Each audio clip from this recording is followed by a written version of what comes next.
Sup, fools? So I was gonna do my monthly little Joseph Remembers video about wrestling stuff. This is where I go run, by the way. Nice little lake out here.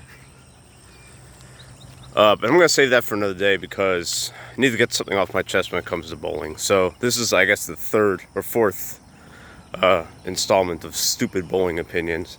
And I don't really think this is. I'm actually gonna value this opinion and not call it stupid, because I think a lot of bowlers who want to, transform their hobby into something that's profitable need to hear this. So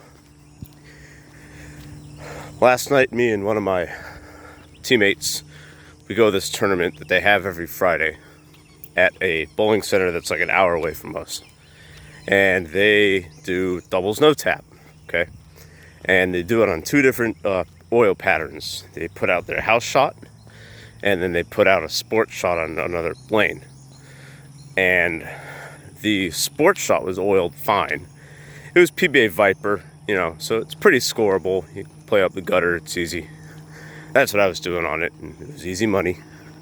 Struck about 60% of the time on that particular pattern when you count no taps. And the other lane, their lane machine, sorry, there's airplanes everywhere because I'm right next to an airport. So let me put this out of the way here. The other lane was supposed to be their house shot, but their machine, a 40-foot house shot, 40 foot even, nice 12-to-1 ratio, so you had lots of room to the right and the left. Should be very easy money for everybody, that kind of shit. Their lane machine did not work properly, so it oiled 20 feet.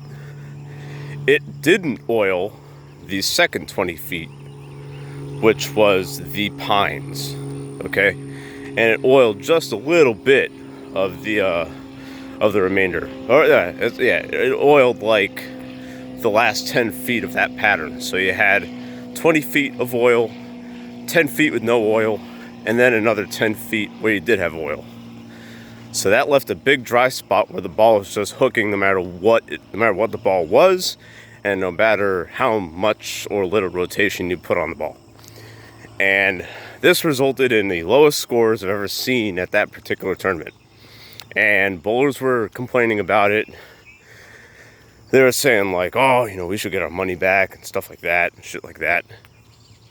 And just to be socially, conscious and not be an asshole, I kind of agreed with them, I said, maybe they should take off the lineage next week, the next time or something like that, or within a month.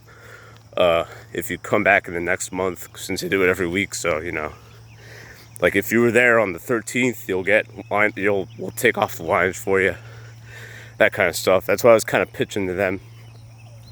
But what I was really thinking was that, look, if you bowl in a tournament and you want to make money and you want to actually cash, you have to take what the lane gives you, no matter how fucked up it is. Okay? Yeah.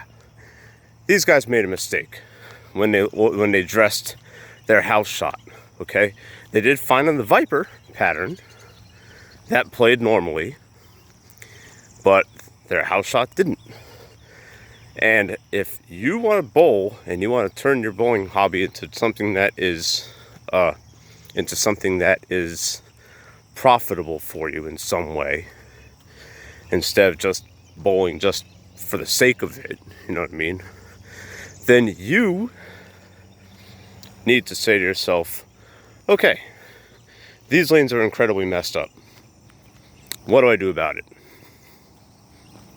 And then you find out what you can do about it, and you go from there.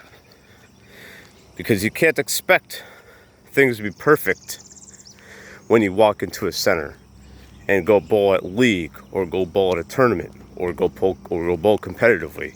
There's no way you can expect that. What I bowled on last night is what college bowlers bowl on all the time. It's what professional bowlers bowl on the majority of the time. And I knew what I needed to do. Other bowlers did not. They weren't prepared. And they paid the price. And it's going to sound cold of me, but I have no sympathy for those types of bowlers who want to think that everything needs to be lined up and perfect.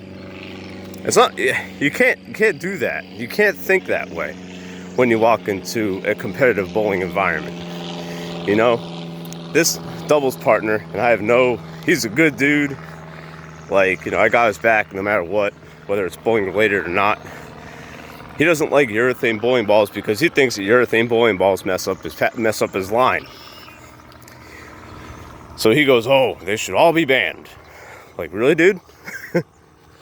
No, man, you need to adjust to that. And if you want to bowl competitively and you want to actually seriously do well, then you need to take what that center gives you at no matter what. You got to be objective about it. And those who do that are the ones who cash. Those who do that are the ones who make match play. Those who do that are the ones who win major big titles. I'm not that level yet because I don't have the equipment.